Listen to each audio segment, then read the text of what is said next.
কক্সবাজারে প্রতি বছর লক্ষ লক্ষ পর্যটক ভ্রমণে আসেন, যে কারণে কক্সবাজারে প্রতিদিন আনুমানিক ১২৪ থেকে ২০০ টন বর্জ্য পদার্থ উৎপাদিত হয়, যার উল্লেখযোগ্য একটি অংশ প্লাস্টিক বর্জ্য, যার মধ্যে ১২% থাকে প্লাস্টিক ময়লা।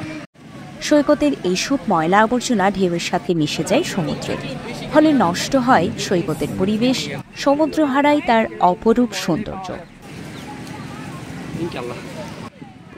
এই প্লাস্টিক দূষণ থেকেই সমুদ্রকে রক্ষা করতে ব্র্যাক নিয়েছে একটি ভিন্নধর্মী উদ্যোগ। বুধবার বিকেলে বিশ্ব পরিবেশ দিবস উপলক্ষে প্লাস্টিক দূষণ করি নিয়ন্ত্রণ, এই স্লোগানে ব্র্যাক আরবান ডেভেলপমেন্ট প্রোগ্রামের অধীনে লিজ প্রকল্পের আওতায় এই কর্মসূচির আয়োজন করা হয়। কর্মসূচির সার্বিক সহযোগিতায় ছিল কক্সবাজার পৌরসভা। সমুদ্র সৈকত থেকে ক্ষতিকর বর্জ্য অপসারণ ও বর্জ্যসমূহ নির্দিষ্ট স্থানে ফেলার জন্য মানুষকে সচেতন করাই এই পরিচ্ছন্নতা কার্যক্রমের মূল লক্ষ্য বলে জানান আয়োজকেরা। আমরা প্লাস্টিক দূষণ নিয়ে একটা প্রকল্প বাস্তবায়ন করছি, যে প্রকল্পটার মূল উদ্দেশ্য হচ্ছে প্লাস্টিকের ব্যবহার কতটা কমিয়ে আনা যায়। কারণ এই প্লাস্টিকের ব্যবহার যদি আমরা কমিয়ে আনতে পারি, তাহলে আমরা যেটা করতে পারবো সেটা হচ্ছে যে আমাদের যে আশেপাশের যে পরিবেশ আছে, প্রতিবেশ আছে, এটাকে আমরা জীববৈচিত্র্য আছে, এটাকে আমরা রক্ষা করতে পারবো। এই প্লাস্টিক আমাদের নদী, নালা, খাল, বিল বা সমুদ্রে মিশে গিয়ে এর ক্ষুদ্র ক্ষুদ্র কণা তৈরি হচ্ছে, যেটা আমাদের আসলে যে খাদ্য প্রক্রিয়া যেটা আছে, এই খাদ্য প্রক্রিয়ার সঙ্গে সম্পৃক্ত হচ্ছে। কক্সবাজার পৌরসভার সমাজ উন্নয়ন কর্মকর্তা শামীম আক্তারের সঞ্চালনায় আলোচনা সভায় সভাপতিত্ব করেন পৌরসভার প্রধান নির্বাহী কর্মকর্তা একেএম তারিকুল আলম। তিনি বলেন, পরিত্যক্ত প্লাস্টিক দিয়ে ডাস্টবিন তৈরি করার উদ্যোগ নিয়েছে কক্সবাজার পৌরসভা, যার ফলে প্লাস্টিক দূষণ কমবে বলে আশা ব্যক্ত করেন তিনি।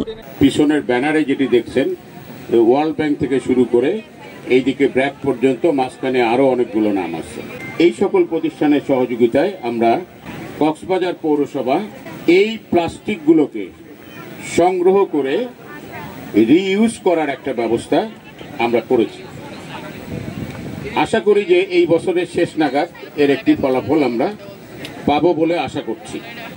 এগুলো দিয়ে বিন তৈরি হবে, যেই বিনে আপনারা আবার ময়লা ফেলতে পারবেন।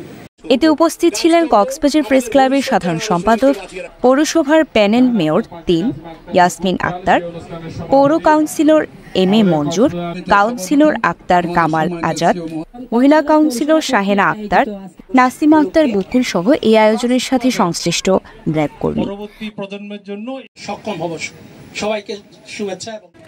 আলোচনা সভা শেষে ২৫০ জন স্বেচ্ছাসেবক কর্মীর অংশগ্রহণে সমুদ্র সৈকত পরিচ্ছন্নতার কর্মসূচি পালন করা হয়। সন্ধ্যায় প্লাস্টিক দূষণের ক্ষতিকর দিকগুলো তুলে ধরে মানুষের মধ্যে সচেতনতা সৃষ্টির লক্ষ্যে সাংস্কৃতিক পরিবেশনা করেন নাট্যদল অনুস্বর। নাটকের চমৎকার পারফরমেন্স দর্শকদের উদ্বুদ্ধ করেছে।